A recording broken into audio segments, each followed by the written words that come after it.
Hello, my jollof lovers, my jollof listeners, and welcome to another jollof show, the Bookologist with Chidima.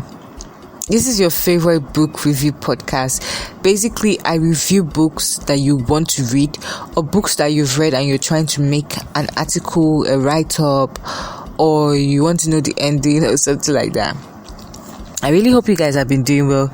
Me, I'm good. I've just been here adulting, trying to hustle, trying to make money.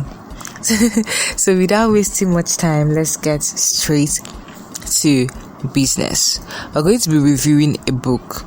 Last time on this show, we reviewed a book by Amos Tutola called The Palm Wine Drinkard.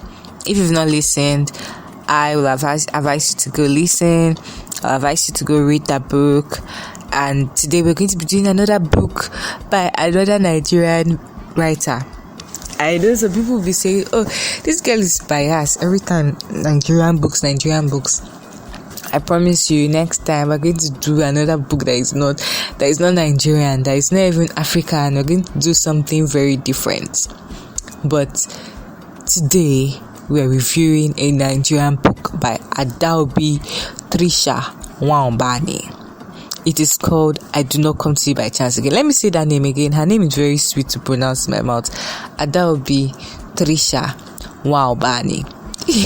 Yup, I got her name right. I can bet she has to be from Abia State in Nigeria. Ben, the local government to be precise. I just don't know if she's from Item too, or is she from... I don't know where she's from. Isikwato or somewhere. But anyhow you want to be... I just want to farms her small. Shout out to her. She's my sis from Abia, Ben, the local government. And if she's listening to me, you're very talented, and your book is great. I feel like you're a very fantastic writer. So shout out to you. Now to the book. This book took me about 2 weeks to read. And that's actually short too if you look at how busy I've been for the past few months. And I'll score this book a 6 over 10. Let's clap. Yeah, I'll score this book a 6 over 10. Yeah, above average, but not really a high score. And if you stick with me till the end, you will know why I rated this book a 6 over 10.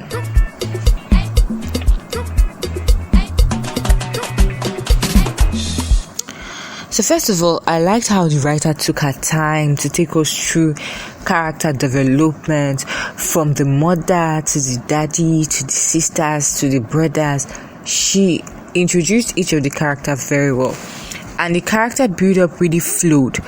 But one thing I didn't like was how she didn't conclude these characters.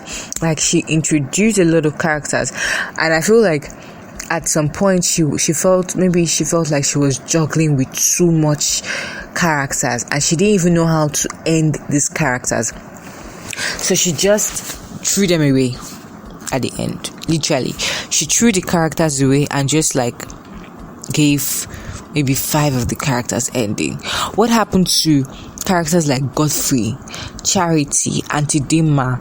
Like, these are characters that played key roles in the book, vital roles in the build-up of the book's plot. So what happened to them? The end seemed very rushed, to be honest. When I imagined it, I felt like, was she trying to do something similar to Chimamanda Adichie? Because Chimamanda will write and then leave an open ending, so the writer has to conclude in their head, like, what happened to Kainene? Did she die? Did they eventually see her? And I don't know if you know what I mean, or what happened to the characters from Americana? Did they eventually get married? Something like that. But in this book, Adobe just threw away the characters. She didn't even allow us to even have an open end, at least. Do you get? So personally, why I also really like this book is because I could easily relate to these locations. She used places like Aba, Isikwato, Wiri, Umuahia. I know I was on Twitter recently and somebody was like that he's tired of seeing every time Nigerian authors are always using Lagos, Haba. It's only Lagos that is in Nigeria. And that's why I said when I came across this book, I was happy because every time I'm seeing Lagos, if it's not Lagos, it's Ibadan. Nobody is writing about the East. So I was excited because, this is my wood. I wish I could speak Igbo like this now. I would have spoken for Igbo. But I was really excited seeing these places from another person's eye. Straight into the book's plot. I Do Not Come to You by Chance is a book about 419 scamming in Nigeria. The main character is called Kingsley, and he's a graduate of mechanical engineering from a very good home, a Christian home. He was brought up well. Initially, he had a lot of faith in the Nigerian society, but eventually he had to give in to 419 to survive. For people who are not Nigerians, maybe you call it internet fraud, or Yahoo, whatever you call it, we call it 419. The name of the book was coined from a peculiar way the protagonist normally started his scamming mails. For example, he can be like, "Dear Mr. Winterbottom, I do not come to you by chance. Dear Mrs. Ali, I do not come to you by chance." That kind of thing. My favorite character, in this book was Chief Daddy. This character, literally, I wish I could meet Chief Daddy. He was so funny. He made the book so interesting to read. I was reading this book at one point because of just Chief Daddy, because I wanted to know what next would Chief Daddy say, what quotes will he say. Like, he felt so relatable, like a typical Igbo rich man that you find in Nigeria. He was smart. I wish they could even turn this book into into a play or a movie or something. Because I don't know, when I was reading the book, I was just hearing Governor Wike's voice in my head. That was the voice I was using to read Catch Daddy's lines. If you haven't heard Governor Wike, don't worry, let me play something for you so you can hear how he talks. Government. So we must show good example. I agree with what you have said. In fact, I want to tell the Attorney General to make sure that we propose a bill to the State House of Assembly.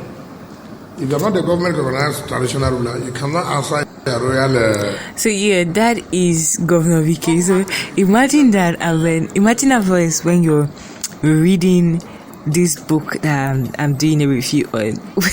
When you're reading Catch Daddy's lines.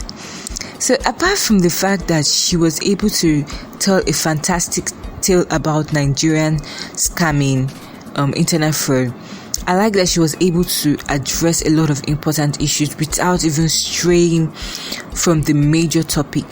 She talked about bad electricity, bad health care, debilitating state of Nigerian prisons, corrupt politicians, bad roads, also caste system, feminism, a lot of topics. That's to tell you how very creative she is. Me, I'm a writer, and I'm going to tell you that it's very hard to be able to string, all of that